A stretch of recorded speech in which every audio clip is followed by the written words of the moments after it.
खेल है सारा, हर इंसान है पानी। हो हर इंसान है पानी, चंद सांसों का खेल है सारा, हर इंसान है पानी। हो हर इंसान है पानी। राज गहरा कोई न जाने, राज गहरा कोई न जाने, मौत किसे कब आनी। हो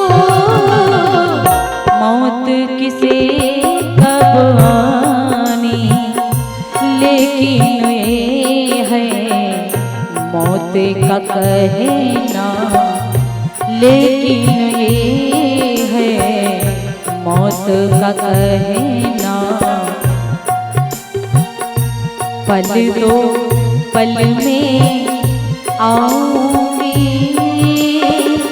रहूंगी मैं नजरों के सामने, रहूंगी मैं नजरों के सामने, फिर भी नजर ना आऊंगी।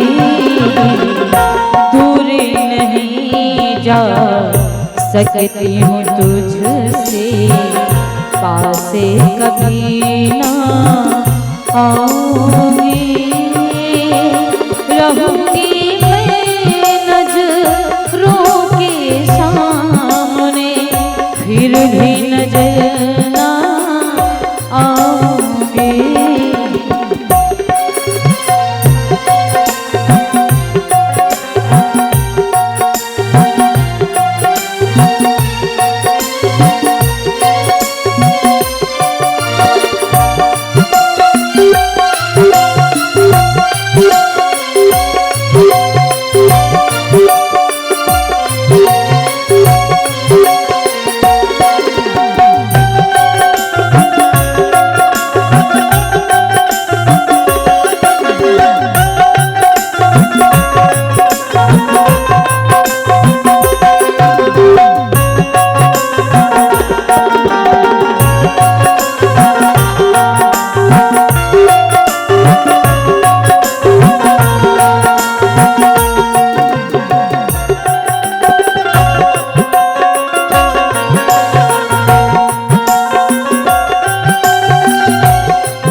चंद सांसों का खेल है सारा, हर इंसान है पानी।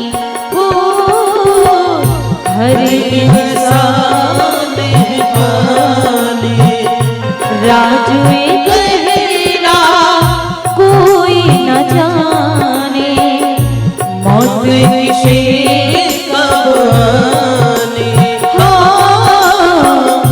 मौत किसे कब आनी,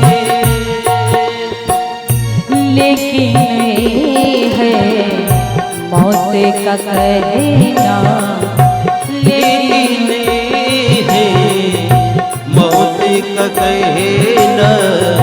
तो पल पल में आऊंगी, रहूंगी मैं नजरों के सामने, फिर भी नजर ना आऊंगी। दूर नहीं जा सकती हूँ तुझसे, पास कभी ना आऊंगी।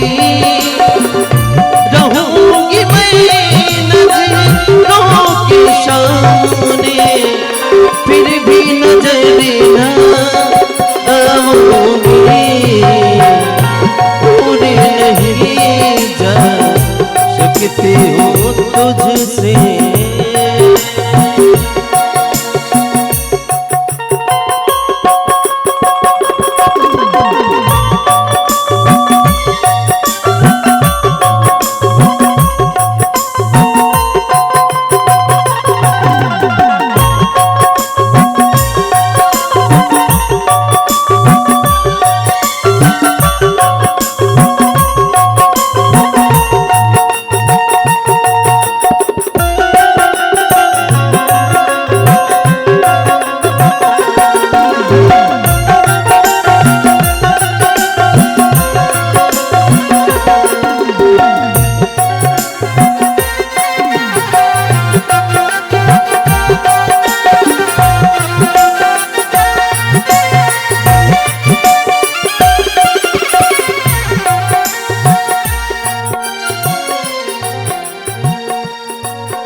सारा, पल तो पल में आऊंगी और राजे गहरा कोई ना जाने, मौत किसे कब आनी, दूर नहीं जा सकती तुझसे पास कभी ना आऊंगी, और रहूंगी मैं नजरों के सामने नजर कभी ना।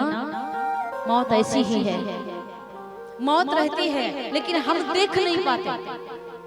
मौत कहती है कि मैं संग साथ आऊंगी लेकिन तू मुझे जान नहीं पाएगा, और जब मैं आऊंगी तो जना के नहीं आऊंगी, लेके चली जाऊंगी। इसलिए श्वास श्वास परी हरि भजो,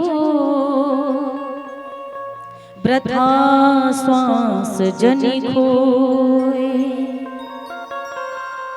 ना जाने या श्वास की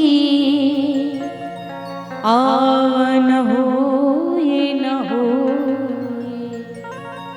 कलयुग केवल नाम आधारा, सुमेरी सुमेरी नर उतरा ही पारा। कलयुग केवल नाम का है। 4 युग है हमारे, पहला सतयुग, त्रेता युग, द्वापर युग, चौथा है कलयुग। कलयुग में भगवान का नाम लेने मात्र से व्यक्ति पार हो जाता है।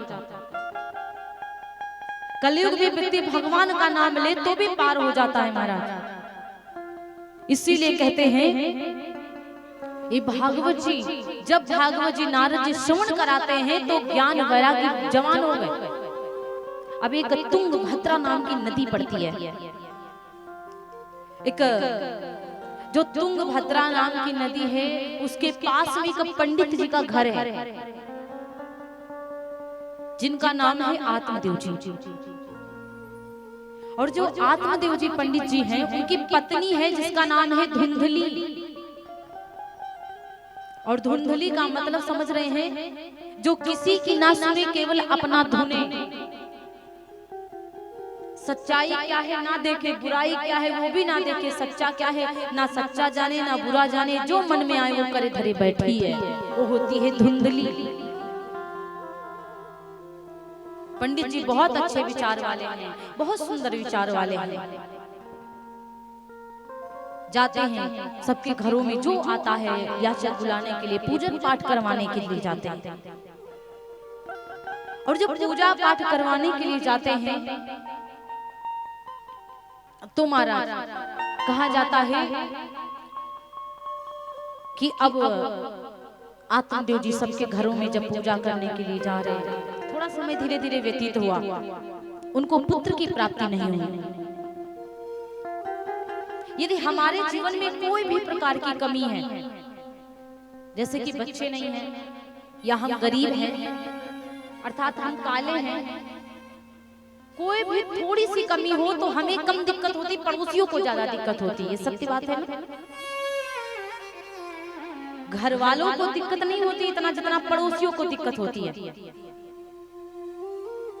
पंडित जी बड़े सुंदर विचार वाले थे आत्मदेव जी महाराज, केवल उनके पुत्र नहीं है।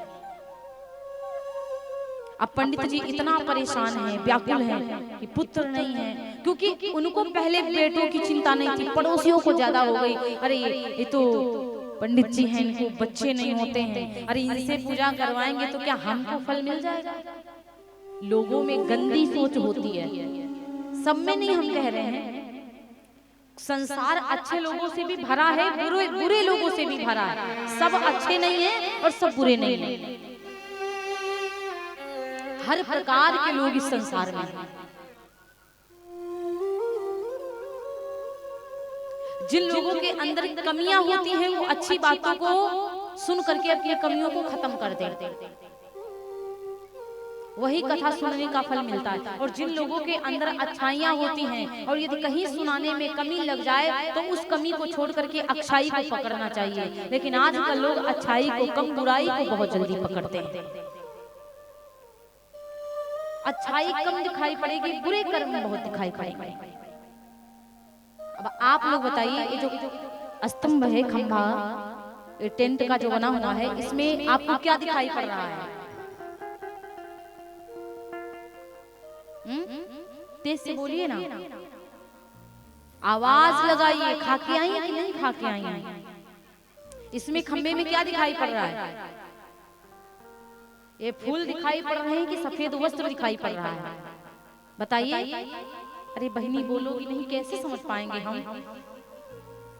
कुछ आवाज लगाइए ना तेज से। पूरा सफेद वस्त्र दिखाई पड़ रहा है कि हरा फूल और लाल फूल दिखाई पड़ रहा है? अच्छा एक बात, हम जैसे बोलेंगे वैसे बोलना है। हरे फूल वाले जो लाल फूल दिख रहे हैं वो हाथ को उठाएं। अच्छा चलो, कौनो नहीं है इतने में। और सफेद वस्त्र इतना बड़ा, वो हाथ को उठाएं। धन्य है भैया। ऐसे तो कथा कहते जा रहे हैं और कथा सुनने वाले तो ऐसे बैठे जैसे कथावाचक को जानते ही नहीं। जब आपका हमसे कुछ इधर से बात होगा, आप हमसे कुछ बात करेंगे, हम कुछ आपसे बात करेंगे, तभी ना मुझे लगेगा कि हाँ हम कथा कह रहे हैं, लोगों में जा रही है। वरना हम समझ नहीं पाएंगे। हम तो कथा गाते चले जाएंगे, बकते चले जाएंगे। हम तो बकता है ना, कुछ तो उधर से हमको रिस्पांस मिलना चाहिए कि हाँ हमको समझ में आ रहा है कि, क्योंकि आप लोग बिल्कुल सीधे मूर्ति की तरह बैठे हैं आज। ना हंसना है ना मुस्कुराना है। कुछ गिर गया है आप लोगों का क्या? कुछ खो गया है क्या आप लोगों का? हम इधर से कथा चलते जा रहे हैं, आपकी डोर हम पे लग नहीं रही है। यही बड़ी कमी। कुछ अपने बच्चों में बिजी हैं, कुछ फोन में बिजी हैं। देखो वहां पीछे उधर बातें हो रही हैं। जितना आनंद से वक्ता यदि कथा कह रहा है, तो उतने ही प्रेम से यदि कथा श्रवण करने वाला मिल जाए तो कितना अच्छा लगेगा। वही मानते हैं हम कि हम प्रथम बार आपके यहाँ आए हैं, अभी प्रथम दिवस है। हो सकता है कि हम आप लोगों की बातें ना समझ पा रहे हों या हमारी बातें आप लोग ना समझ पा रहे हों, लेकिन जब तक आप लोग इधर ध्यान नहीं लगाएंगे, कुछ मैं पूछूं तो आप बोलिए। जब तक आप लोग हाँ ना कुछ नहीं करेंगे तो हमको क्या समझ में आएगा? जरा आप भी बता दो। जैसे कुछ भक्त ऐसे होते, जैसे आप बैठे महाराज जी, अब कथा को श्रवण कर रहे हैं, जो भी बात समझ आ रही, हाँ आपस में हो रहा है, हाँ ठीक ठाक, या जो भी जैसा सिस्टम है वैसे लग रहा है कि हाँ बढ़िया, ऐसे तो हमको थोड़ा सा और अंदर से अच्छा लगता है कि हाँ इन लोगों को अच्छा लग रहा होगा। लेकिन जो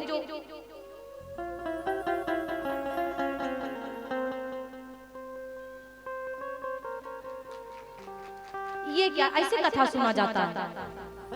अभी आप हमसे सामने बात करिए और हम इधर उधर देख रहे हैं, आपको लगेगा अच्छा कि हमसे हम बात कर रहे हैं, बुरा लगेगा कि नहीं लगेगा? तो हृदय को क्यों दुखा रहे हैं आप लोग? चलिए भजन करते हैं भाई, थोड़ा सा भजन कर लेते हैं। सब लोग भजन करिए, तदुपरांत फिर भगवान की कथा की तरफ चलते हैं। भजन करिए।